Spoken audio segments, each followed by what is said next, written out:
Capítulo 1. Nosso exemplo. Nosso Senhor Jesus Cristo veio a este mundo como um infatigável servo das necessidades humanas. Ele mesmo tomou as nossas enfermidades e carregou as nossas doenças. Mateus capítulo 8, verso 17. A fim de que pudesse ministrar a todas as carências da humanidade.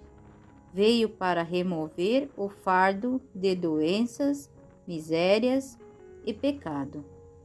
Era sua missão restaurar inteiramente as pessoas. Veio trazer-lhes saúde, paz e perfeição de caráter. Várias eram as circunstâncias e necessidade dos que lhe suplicavam o auxílio, e nenhum dos que a ele se achegavam saía desatendido. Dele emanava uma corrente de poder restaurador, deixando as pessoas sãs física, mental e moralmente. A obra do Salvador não era restrita a qualquer tempo ou lugar. Sua compaixão desconhecia limites em tão larga escala. Ele realizava sua obra de curar e ensinar que não havia na Palestina edifício grande o bastante para comportar a multidões que se aglomeravam ao seu redor. Nas verdes encostas da Galileia, nas estradas, à beira-mar, nas sinagogas e em todo lugar a que os doentes lhe pediam ser levados, aí se encontrava seu hospital. Em cada cidade, cada vila pela qual passava, punha as mãos sobre os doentes e os curava. Onde quer que houvesse corações prontos e receber sua mensagem, ele os confortava com a certeza do amor de seu Pai Celestial. Todo o dia ajudava aos que a ele iam. À tardinha atendia aos que tinham que labutar durante o dia pelo sustento da família. Jesus carregava o grande peso da responsabilidade pela salvação dos seres humanos. Ele sabia que, a menos que houvesse da parte da humanidade uma decidida mudança nos princípios e desígnio, tudo estaria perdido. Esse era o fardo de sua alma, e ninguém podia aliviar o peso que sobre ele repousava, ao lado da infância, juventude e vida adulta. Ele andou sozinho, contudo era um céu estar em sua presença, dia a dia enfrentando provas e tentações.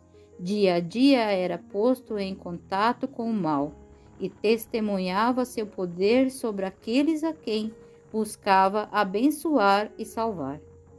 No entanto, não vacilava nem ficava desanimado. Em todas as coisas punha seus desejos em estrita obediência à sua missão. Glorificava sua vida por torná-la em tudo submissa à vontade de seu Pai. Em sua juventude, sua mãe o encontrou na escola dos rabis e disse: Filho, por que você fez isso conosco? Lucas capítulo 2, verso 48. Ele respondeu, e sua resposta é a nota tônica de sua obra vitalícia. Por que me procuravam? Não sabiam que eu tinha de cuidar dos negócios de meu Pai? Lucas capítulo 2, verso 49. Sua vida foi de constante abnegação. Não possuía lar neste mundo, a não ser o que a bondade dos amigos lhe preparava como peregrino.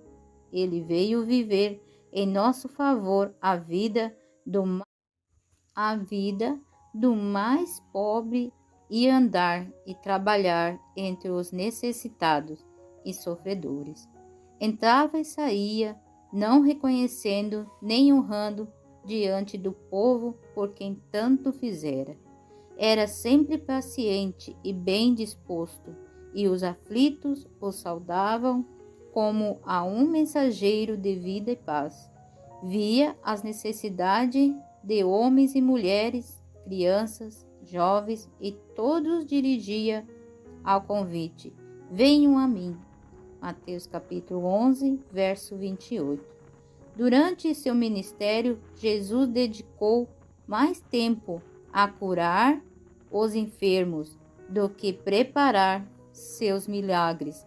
Testificavam da verdade de sua palavra e de que não veio ao destruir, mas a salvar. Aonde quer que fosse, as novas de sua misericórdia o procediam. Por onde havia passado, os que haviam sido alvo de sua compaixão se regozijavam na saúde e experimentavam as forças recém-adquiridas. Multidões ajuntavam-se em torno dele para ouvir de seus lábios as obras que o Senhor realizava. Sua voz havia sido o primeiro som ouvido por muitos, seu nome o primeiro proferido, seu rosto o primeiro que a contemplaram, porque não haveriam de amar a Jesus e proclamar-lhe o louvor. Ao passar por vilarejo e cidade, era como uma corrente vivificadora, difundida vida e alegria.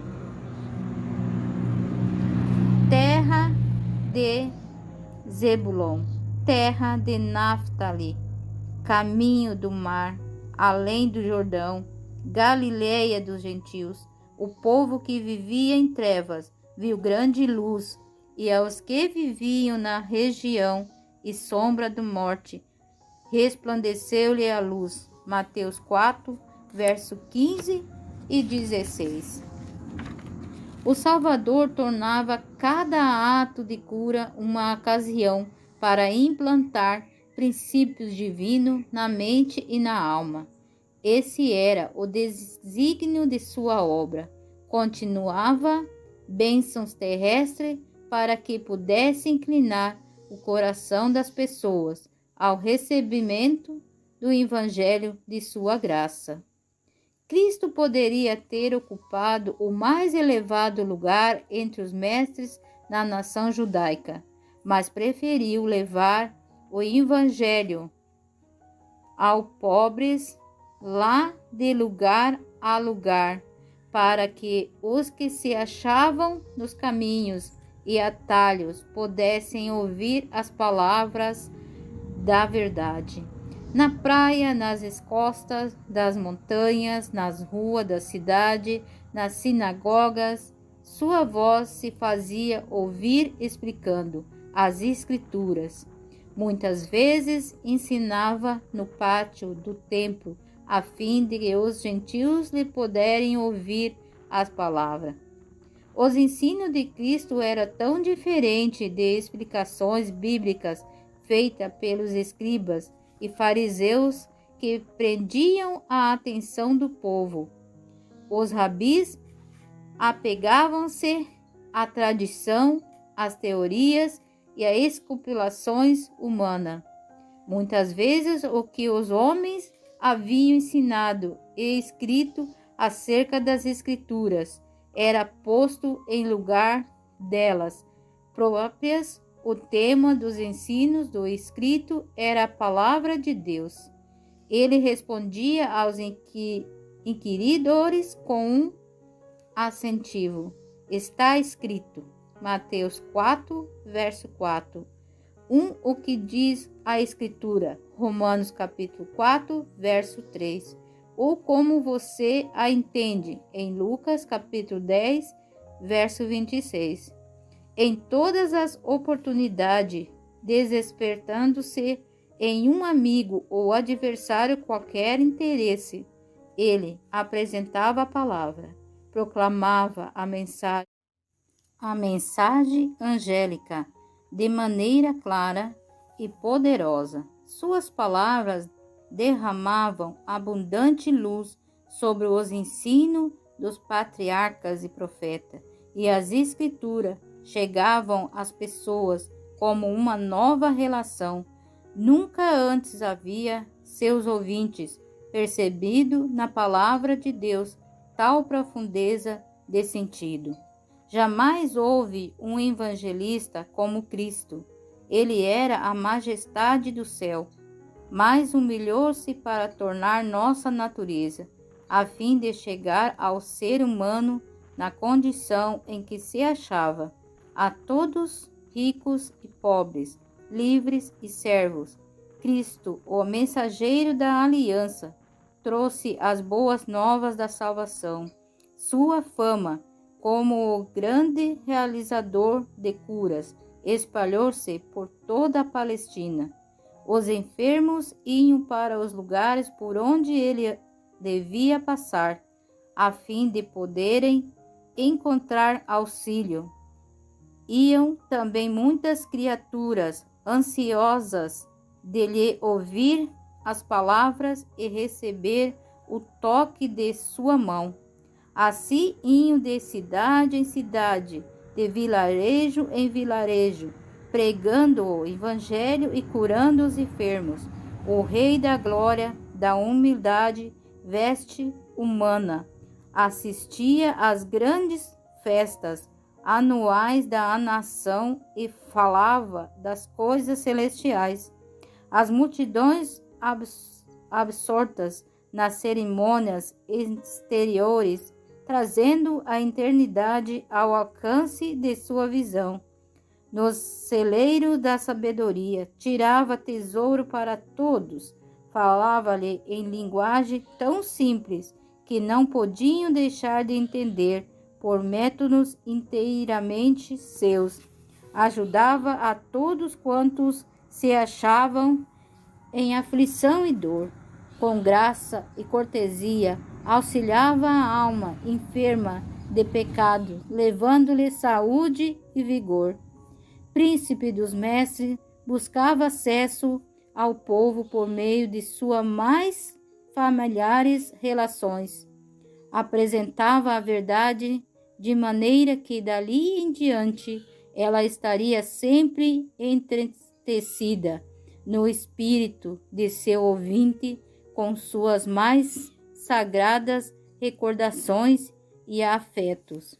Ensinava-os de maneira que os fazia sentir quão perfeita era sua identificação com os interesses e a felicidade deles.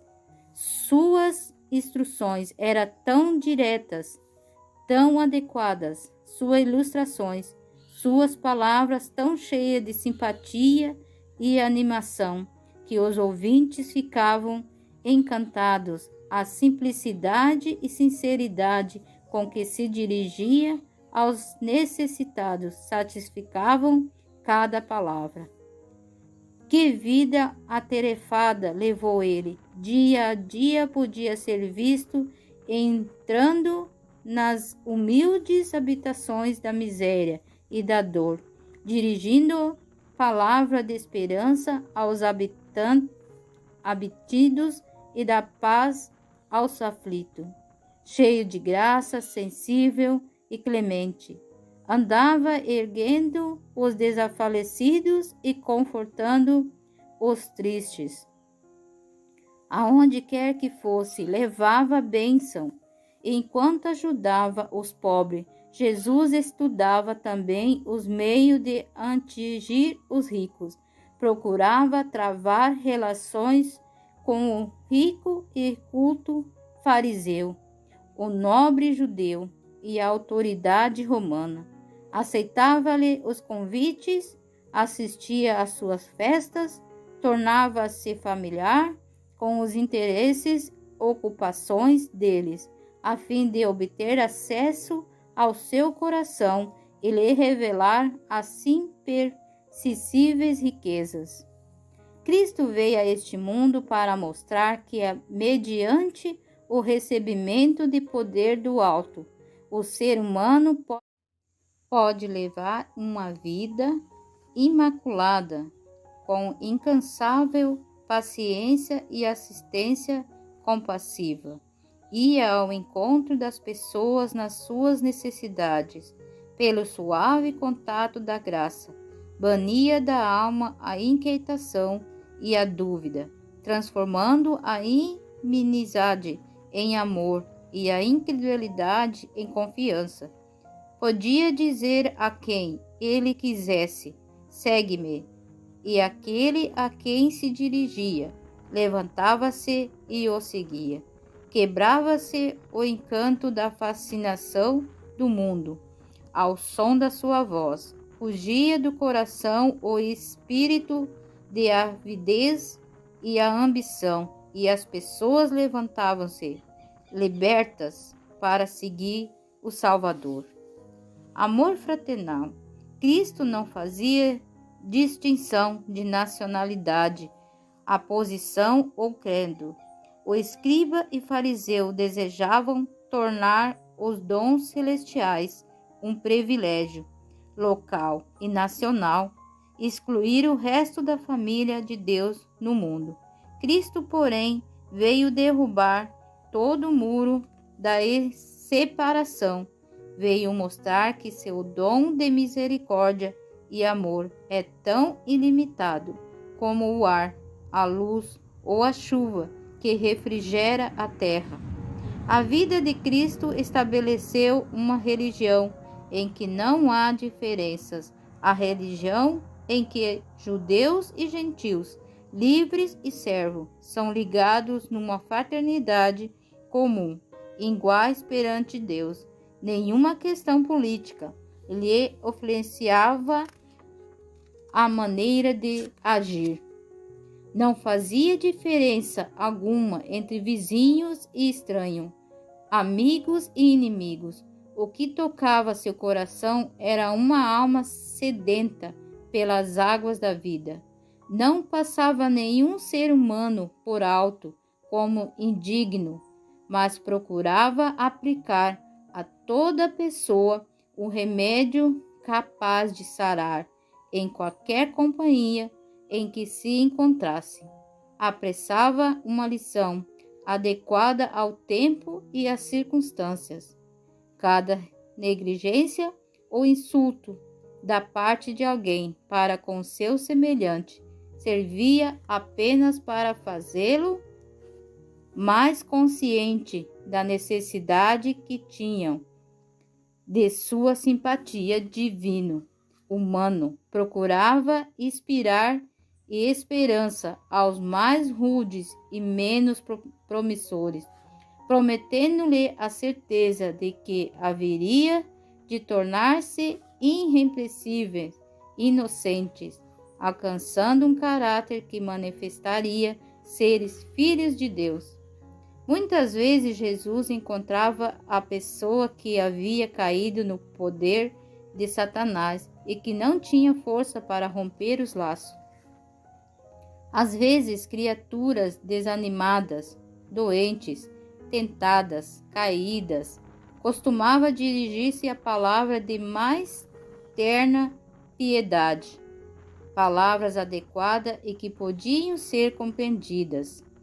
Quando encontrava pessoas empenhadas numa luta reñida com o adversário das almas, ele as animava e perseverar, assegurando-lhe que havia de triunfar, pois anjos de Deus se achavam ao seu lado e lhe dariam vitória. À mesa dos publicanos, ele se sentava como hóspede de honra, mostrando por sua simpatia e benevolência social que reconhecia a dignidade humana e as pessoas desejavam tornar-se dignas de sua confiança. Sobre seu coração sedento. As palavras dele caíam com bendito poder vivificante. Novos impulsos eram despertados e se abria para esses excluídos da sociedade a possibilidade de uma vida nova. Embora fosse judeu, Jesus se associava sem reserva com os samaritanos, lançando assim por terra os costumes farisaicos de sua nação. Apesar de seus preconceitos, ele aceitou a hospitalidade deste povo desprezado. Dormia com ele sobre o seu teto. Comia à mesa deles, compartilhando da comida preparada e servida por suas mãos. Ensinava em suas ruas e tratava-os com a maior bondade e cortesia, enquanto lhe atraía o coração pelos laços humana simpatia. Sua divina graça levava-lhe a salvação que os judeus rejeitavam. Serviço pessoal. Cristo não negligenciava a oportunidade alguma de proclamar o evangelho da salvação. Escute suas maravilhosas palavras. Aquela única mulher de Samaria achava-se sentado junto ao poço de Jacó.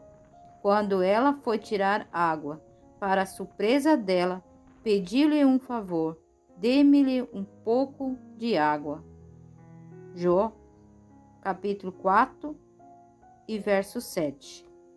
Disse ele: queria um gole refrescante, mas desejava também abrir o caminho pelo qual pudesse dar à mulher a água da vida.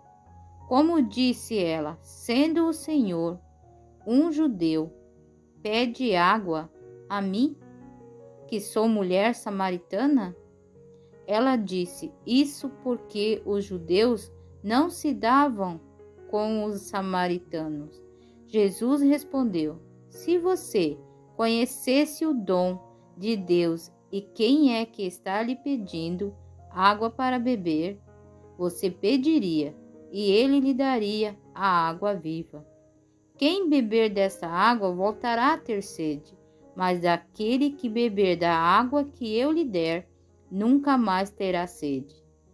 Pelo contrário, a água que eu lhe der será nele uma fonte a jorrar para a vida eterna. João 4, verso 9, 10, 13 e 14. Quanto interesse Cristo manifestou nessa única mulher! Quão fervorosas e eloquentes foram suas palavras! Ao ouvi-las, a mulher deixou seu cântaro e foi à cidade, dizendo aos amigos: venham comigo e vejam um homem que me disse tudo o que eu já fiz. Não seria ele, por acaso, o Cristo? João 4, verso 29. Lemos que muitos samaritanos daquela cidade creram em Jesus. João 4, 39. E quem pode avaliar a influência que essas palavras exerceram para a salvação de pessoas nos anos que se passaram desde então? Onde quer que os corações se abram para receber a verdade, Cristo está pronto a instruí-lo, revelar-lhe a paz e o serviço aceitável. Aquele que lê o coração para com esses, ele não usa parábola. Diz-lhe como a mulher junto à fonte: eu sou o Messias, eu que estou falando com você.